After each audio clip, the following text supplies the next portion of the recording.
কিছুক্ষণ আগে নির্বাচনী এলাকার খবর জানিয়েছেন আমাদের সহকর্মীরা। কিছুক্ষণ আগে সিলেটের কানাইঘাট উপজেলার দিঘিরপাড় পূর্ব ইউনিয়নের জুলাই ভোট কেন্দ্রে 2 সদস্য প্রার্থীর মধ্যে কিছুটা সংঘাতের ঘটনা ঘটে।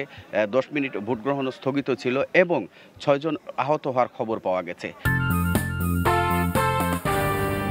ইউনিয়ন পরিষদের তৃতীয় দফায় চট্টগ্রামের ফটিকছড়ির 15টি ইউনিয়নে নির্বাচন অনুষ্ঠিত হচ্ছে। এর মধ্যে 4টি ইউনিয়নে আওয়ামী লীগ সমর্থিত চেয়ারম্যান প্রার্থীরা বিনা প্রতিদ্বন্দ্বিতায় নির্বাচিত হয়েছেন। 10টি ইউনিয়নে আওয়ামী লীগ ও বিএনপি দলীয় প্রতীক নিয়ে লড়ছেন চেয়ারম্যান প্রার্থীরা। আমার পিছনে লক্ষ্য করলেই দেখতে পারবেন যে সকাল থেকে কিন্তু ভোটাররা দীর্ঘ লাইনে দাঁড়িয়ে তাদের ভোট প্রদান করছে এবং সুষ্ঠু ও শান্তিপূর্ণ পরিবেশে কিন্তু এই ভোট অনুষ্ঠিত হচ্ছে।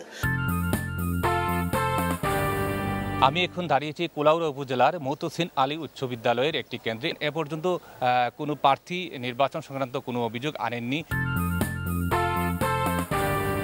কুষ্টিয়ার খোকসা উপজেলার 9টি ইউনিয়নের মধ্যে 5টিতে বিনা প্রতিদ্বন্দ্বিতায় আওয়ামী লীগ সমর্থিত প্রার্থীরা বিজয়ী হয়েছেন। নওগাঁর নিয়ামতপুর উপজেলার 8টি ইউনিয়ন পরিষদের নির্বাচনের ভোট গ্রহণ অনুষ্ঠিত হচ্ছে। প্রশাসনের পক্ষ থেকে 90টি ভোট কেন্দ্রের মধ্যে 45টিকে ঝুঁকিপূর্ণ হিসেবে চিহ্নিত করলেও এখনো পর্যন্ত কোথাও কোনো অপ্রীতিকর ঘটনার খবর পাওয়া যায়নি। উৎসবমুখর পরিবেশে মেহেরপুর সদর উপজেলা ইউনিয়ন পরিষদের নির্বাচন শুরু হয়েছে। এখানে 4টি ইউনিয়নে ভোট গ্রহণ হচ্ছে। 4টি ইউনিয়নের মধ্যে 2টি ইউনিয়নের 15টি কেন্দ্রকে অধিক ঝুঁকিপূর্ণ হিসাবে বিবেচিত করা হয়েছে।